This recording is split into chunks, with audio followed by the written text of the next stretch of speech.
Alors la sixième question bête, puisque la contre-stratégie gaullienne d'Europe indépendante sous influence française a été sabotée par les Allemands, que De Gaulle et le gaullisme ont été neutralisés en France, eh bien qu'est-ce qui s'est passé ? Eh bien il s'est passé ce que nous constatons maintenant, c'est-à-dire une tour de Babel ingérable, devenue un glacis géopolitique américain. Et nous sommes en route vers le désastre absolu de notre nation. Je ne veux pas jouer les prophètes de l'Apocalypse, mais tous les Français comprennent que les choses vont de plus en plus mal.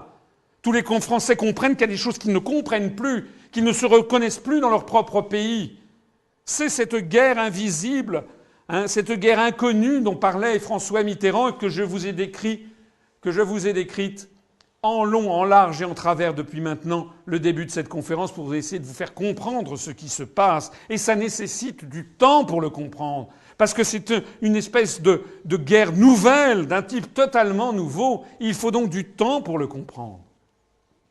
Nous avions l'Europe des 6 en 1962, l'Europe des 9 en 1973 après l'entrée du Royaume-Uni, de l'Irlande et du Danemark. Vous voyez, dans l'Europe des 6, la France était au centre des opérations.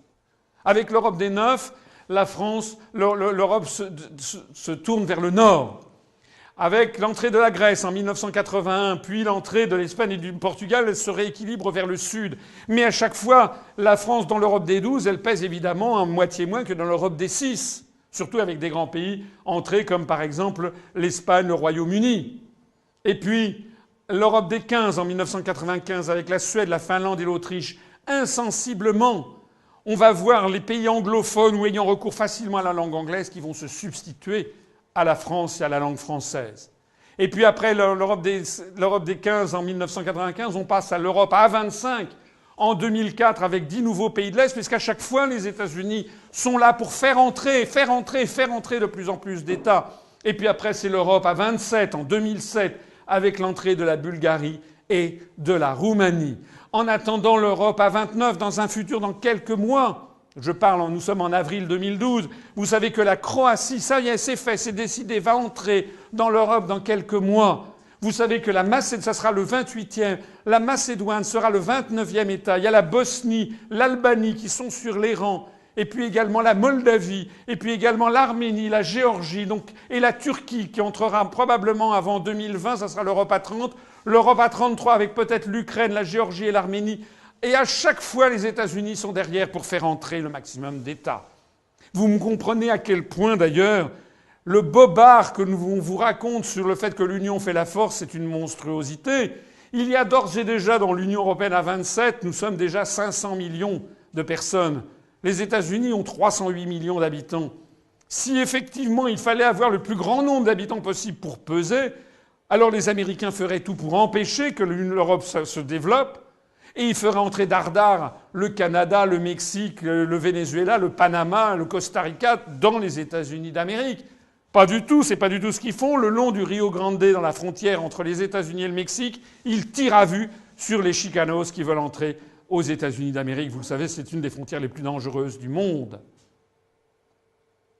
Donc si les Américains ne veulent pas fusionner avec le Mexique, alors qu'ils imposent à l'Europe d'accroître de plus en plus, ça veut bien dire, là aussi, qu'il y a une stratégie derrière, qui est celle que je vous ai décrite. Il n'y a aucun autre moyen de vous expliquer ce qui se passe. Alors ce qui se passe aujourd'hui, c'est ça. Il y a 27 États dans l'Union européenne. Je n'aurais pas l'impudence de vous demander d'ailleurs de me décrire tous ces États, parce que la grande majorité des Français ne le savent même plus. Il y a 27 États, il y a 23 langues officielles. L'allemand, l'anglais, le bulgare, le danois, l'espagnol, l'estonien, le finnois, le français, le grec, le hongrois, l'irlandais, l'italien, le letton, le lituanien, le maltais, le néerlandais, le polonais, le portugais, le roumain, le slovaque, le slovène, le suédois et le tchèque. Il y a désormais 3 alphabets. L'alphabet romain, hellénico-alphabéto, l'alphabet grec, Kyrillia, qui est l'alphabet cyrillique introduit par la Bulgarie. Et 23 langues officielles, eh bien, si vous êtes mathématicien, vous saurez que ça donne 506 combinaisons possibles de traduction, avec des coûts de traduction phénoménaux. Et comme vous le savez sans doute, on peut trouver facilement des interprètes français-anglais ou français-allemands. Ça court les rues. Mais en revanche, trouver un interprète letton, finnois, ou bien bulgare, néerlandais, ou encore, je ne sais pas moi, maltais, roumain, c'est déjà beaucoup plus difficile. Donc qu'est-ce qui se passe? Eh bien, on passe par l'intermédiaire de l'anglais. Et puis progressivement, l'anglais devient ce que les linguistes appellent une koiné, c'est-à-dire la langue vernaculaire. En 1962, lorsque De Gaulle dénonçait le fédérateur extérieur, dans l'Europe des 6, il n'y avait que 4 langues officielles. Le français, l'allemand, l'italien et le néerlandais. L'anglais n'existait pas puisqu'il n'y avait pas l'Angleterre. En 1962, 80% des documents de la CEE étaient en français. C'est la raison pour laquelle De Gaulle pouvait encore imaginer d'avoir une Europe française. Qu'est-ce qu'il en est devenu? Eh bien, voici l'évolution de la langue de rédaction d'origine des documents à la Commission. En bleu, ce sont les documents en français, en rouge, c'est en anglais. Donc je vous ai dit, en 1962, le bleu représentait à peu près 80%. En 1996, nous étions tombés à 38%, tandis que les documents en anglais représentaient 46%. Et puis vous voyez quelle a été l'évolution au cours, depuis les 15 dernières années, les 16 dernières années, notamment avec l'élargissement, oui, parce que tout le monde préfère parler en anglo-américain. Donc désormais, le français est tombé, à 2007, on était à 12%. On a dû tomber maintenant à environ 7 ou 8%. L'allemand, les autres langues sont encore plus basses. Et l'anglo-américain, c'est plus de 90% des documents. En d'autres termes, le piège se referme inexorablement. Il ne peut pas y avoir d'autre Europe qu'une Europe américaine. La langue de travail de l'Union européenne devient exclusivement l'anglo-américain. La langue française subit une véritable déroute. Or, imposer sa langue, c'est imposer ses valeurs et sa vision du monde. Vous avez vu d'ailleurs qu'on a reconnu en France que l'on pouvait déposer en France des brevets en langue étrangère, notamment en anglais. Ce qui, derrière la pelote de fil qu'on va dérouler derrière, c'est que si on peut déposer des brevets en langue anglaise en France, ce qui viole rien moins que le traité de Villers-Cotterêts de François Ier de 1523 qui imposait que tous les actes officiels en France fussent en français. Donc on revient sur 4 siècles d'histoire. Hein. On va déposer des brevets désormais en anglais en France, et si les brevets sont en France en anglais déposés, il faudra bien qu'il y ait des avocats qui puissent négocier ou traiter de ces brevets en langue anglaise en France. La débandade du français dans les instances européennes est corrélée à la débandade de la stratégie de la France en Europe et de sa place dans le monde. C'est pour ça que ce dont je parle, les gens disent « Ah, vous êtes un nostalgique, vous êtes ci, vous êtes ça ». Non. Il s'agit maintenant, nous sommes attaqués, c'est une lutte, une guerre à mort, comme a dit François Mitterrand, après 14 années à l'Élysée. Alors, il faut ajouter à ceci ce phénomène burlesque de ce stratagème des chaînes dont je parlais tout à l'heure. Ça, c'est l'inflation normative communautaire. C'est le rythme de prolifération exponentielle, je dirais presque cancéreux, métastatique, du nombre de réglementations européennes. Ici, nous avons le nombre de pages au journal officiel des communautés européennes, donc le nombre de pages des règlements. Vous voyez qu'entre 1957 et 1969, départ de Gaulle d'ailleurs, on était resté à quelques centaines de pages au total. Et vous voyez quelle est l'évolution avec les transferts, avec les nouveaux traités qui ont transféré de plus en plus de pouvoir et les élargissements. Actuellement, nous avons en 2011 250 000 pages de réglementations européennes. Actuellement, la réglementation européenne s'accroît d'environ 100 pages de plus par jour ouvrable, c'est-à-dire 12 pages supplémentaires par heure de travail.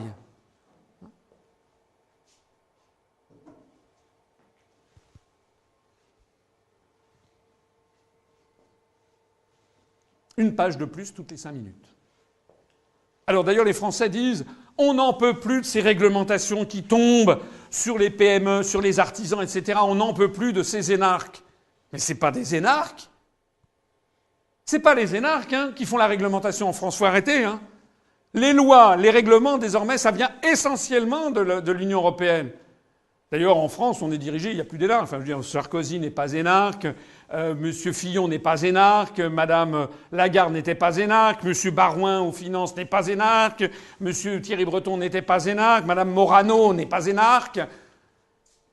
Donc, on entretient les Français dans l'illusion qu'ils seraient victimes d'une espèce de technostructure délirante française. Je ne dis pas qu'il n'y a pas des critiques à faire, mais fondamentalement, ce que l'on cache aux Français, c'est ça. C'est qu'en fait, l'immense machine bureaucratique qui nous tombe dessus, ça vient de Bruxelles. D'ailleurs, voici l'armée mexicaine. L'armée mexicaine, ce que j'appelle l'armée mexicaine, c'est en matière de diplomatie, par exemple. Qui va s'occuper de politique étrangère maintenant? Eh bien, vous avez M. Van Rompuy, nouveau président permanent du Conseil de l'Union européenne. Je dis nouveau parce que vous savez que c'est une innovation du traité de Lisbonne. On avait dit au moment de la Constitution européenne, il faut que l'Europe parle d'une seule voix. Comme si le problème de l'Europe était qu'il manquait une voix. C'est pas le problème. Si l'Europe est en permanence conflictuelle, c'est parce qu'elle se télescope des 27 intérêts nationaux divergents. Donc dire qu'il fallait qu'il y ait un bonhomme qui représente l'Europe, c'est se moquer du monde. Parce que si on donne un bonhomme qui devient président permanent du Conseil de l'Union européenne, qu'est-ce qui va se passer? Eh bien, il va se passer que les chefs d'État et de gouvernement vont s'ingénier pour nommer à ce poste quelqu'un qui est un paltoquet, pour qu'il ne fasse d'ombre à personne. C'est ce qui se passe à l'Organisation des Nations Unies. À l'ONU, tous les États ont des intérêts nationaux tellement divergents qu'ils nomment comme secrétaire général de l'ONU quelqu'un qui s'envole au moindre souffle de vent. Hein, vous avez vu M. Ban Ki-moon, qui est le secrétaire général de l'ONU. On n'a jamais vu un secrétaire général de l'ONU aussi couleur du muraille et évanescent, alors que pourtant la concurrence était rude. Eh bien, c'est pareil. À l'Union européenne, on a nommé M. Van Rompuy, cet hurluberlu, qui d'ailleurs tout le monde s'en fiche d'ailleurs depuis qu'il a été nommé, mais il s'occupe de politique étrangère et il est le président du Conseil de l'Union européenne. Il est flanqué d'une ministre des Affaires étrangères de l'Union européenne qui, paraît-il, devait donner plus de poids à l'Union européenne, qui est Madame Catherine Ashton, qui était une travailliste, et puis comme vous savez, l'Angleterre est une monarchie aristocratique, et donc, comme elle avait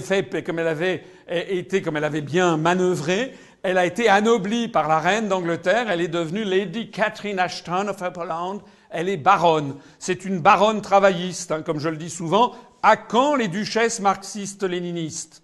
Cette baronne travailliste, elle est la haute représentante de l'Union européenne pour les affaires étrangères et la politique de sécurité. Elle est de notoriété publique totalement incompétente, mais ce qui est certain, c'est qu'elle est complètement alignée sur les intérêts américains et atlantistes. Et puis, il faut y ajouter M. Barroso, le président de la Commission européenne, qui s'occupe aussi d'affaires étrangères. Donc ce sont déjà 3 personnes qui s'occupent d'affaires étrangères au sein de la Commission européenne ou du Conseil. Mais il faut y ajouter d'autres personnes. Il faut y ajouter M. Juncker, le luxembourgeois, qui est le président de l'Eurogroupe, qui s'occupe des questions monétaires internationales et qui donc passe son temps à aller se rencontrer avec ses homologues. Il faut y ajouter cette curiosité, c'est qu'il y a un président non tournant de l'Europe, il est nommé pour 2 ans et demi, mais il y a un président tournant qui subsiste, qui est celui qui change tous les 6 mois, puisque tous les 6 mois, il y a un changement du pays qui fait la présidence du Conseil. Alors, au lieu de supprimer ce poste, puisqu'on avait créé un poste de 2 ans et demi, on l'a maintenu, avec des prérogatives inférieures. Donc vous avez un président qui tourne tous les 6 mois et un président du Conseil qui tourne tous les 2 ans et demi. On dirait un petit peu, vous savez, le système solaire, et donc c'est pratiquement des calculs d'astrologie pour savoir les planètes à quels endroits elles en sont. Et puis n'oubliez pas qu'il faut y ajouter aussi les chefs d'État et les chefs de la diplomatie des autres pays. En France, par exemple, nous avons le président de la République française, M. Sarkozy, en ce 27 avril 2012, et M. Juppé, ministre des Affaires étrangères. Eh bien, figurez-vous qu'ils font de la politique étrangère. C'est d'ailleurs l'un des intérêts principaux de la fonction de président de la République, et c'est l'intérêt exclusif du rôle de ministre des Affaires étrangères. Donc, si on voulait que l'Europe parle d'une seule voix, il faudrait supprimer purement et simplement le poste de ministre français des Affaires étrangères. À quoi ça sert de le maintenir si on veut que l'Europe parle d'une seule voix? Si on le maintient, c'est bien parce que la France a des intérêts nationaux qu'elle ne peut pas ignorer. Et il n'y a pas que la France, puisque Madame Merkel, la chancelière allemande, fait de même avec le ministre allemand des Affaires étrangères. D'ailleurs, je vais vous poser une petite question. Qui est le ministre allemand des Affaires étrangères? Comment s'appelle-t-il? C'est quand même assez curieux. Nos ancêtres, nos parents, nos grands-parents, en 1935, si on leur disait qui est le ministre des Affaires étrangères allemand, ils le savaient. Il s'appelait M. Ribbentrop. Si on leur demandait qui était le ministre des Affaires étrangères anglais, ils le savaient aussi. C'était M. Chamberlain. Maintenant, on ne sait même plus. Alors on sait quel est le ministre des Affaires étrangères américain, Mme Hillary Clinton. Mais on ne sait même plus quel est le nom des ministres des Affaires étrangères, pour même pas dire le nom des chefs de gouvernement des États d'Europe. C'est très intéressant comme remarque. Ça veut dire que loin, la construction européenne est censée nous rendre plus proches, elle nous rend de plus en plus éloignés et indifférents les uns des autres. Le ministre des Affaires étrangères allemand s'appelle M. Guido Westerwelle. Il nous tire la langue sur cette photo. Il faut y ajouter le Premier ministre britannique et le ministre des Affaires étrangères britannique, qui s'appelle M. William Hague. Il faut y ajouter le Premier ministre espagnol. Monsieur, il s'appelle comment d'ailleurs le Premier ministre espagnol? M. Rajoy et M. Garcia, qui est ministre des Affaires étrangères espagnol. Il faut y ajouter M. Mario Monti, le président du Conseil italien, et M. Terzi di Sant'Agata, qui est le ministre des Affaires étrangères italien. Il faut y ajouter aussi le président polonais, le Premier ministre polonais, M. Tusk. Il faut y rajouter le président Messier de Slovaquie, le président de Roumanie, M. Václav Klaus, de République tchèque, leur ministre des Affaires étrangères, etc., etc., etc. Bref. Si l'on additionne le nombre de chefs d'État, de chefs de gouvernement, de ministres des Affaires étrangères, de ministres des Affaires européennes, plus les dirigeants des institutions européennes, qui sont tous censés s'occuper des affaires étrangères et qui sont tous censés parler d'une seule voix, eh bien nous parvenons exactement à plus de 100 responsables gouvernementaux qui parlent 23 langues différentes et qui sont tous censés parler d'une seule voix. Voilà comment marche l'Union européenne, plus exactement comme elle ne marche pas. L'autoblocage est parfait. C'est celui qui a été réfléchi, médité dès la fin de la Seconde Guerre mondiale par les États-Unis d'Amérique et qui parvient à quelque chose d'absolument convaincant. Nous faisons bon accueil à une Europe vraiment unie, comme le disait George Bush à l'université de Varsovie le 15 juin 2001.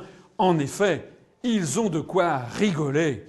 Il y a de quoi éclater de rire de voir les États-Unis qui nous forcent à intégrer de plus en plus d'États. Et plus on intègre d'États, et plus nous sommes ligotés dans un truc qui est ingérable. Et nous sommes en train de disparaître. Comme acteurs de l'histoire, d'ailleurs, jamais depuis le Moyen-Âge, les pays d'Europe n'ont pesé aussi peu qu'actuellement. Il y a 7 ans, M. Sarkozy, dans le journal Libération, le 22 avril 2005, avait fait cette confidence. Si vous votez non au référendum de 2005, ça ne vous fera même pas plaisir. Vous allez garder l'Europe telle qu'elle est et vous allez continuer à mourir. Ou alors votez oui, de toute façon, ça ne peut pas être pire qu'aujourd'hui. Vous voulez changer d'Europe, votez oui. Alors, moi, de cette déclaration, je retiens plusieurs choses. Quand M. Sarkozy dit « si vous votez non, ça ne vous fera même pas plaisir », il ment. Moi, j'ai voté non, ça m'a fait très plaisir, d'autant plus que 55% des Français ont voté non.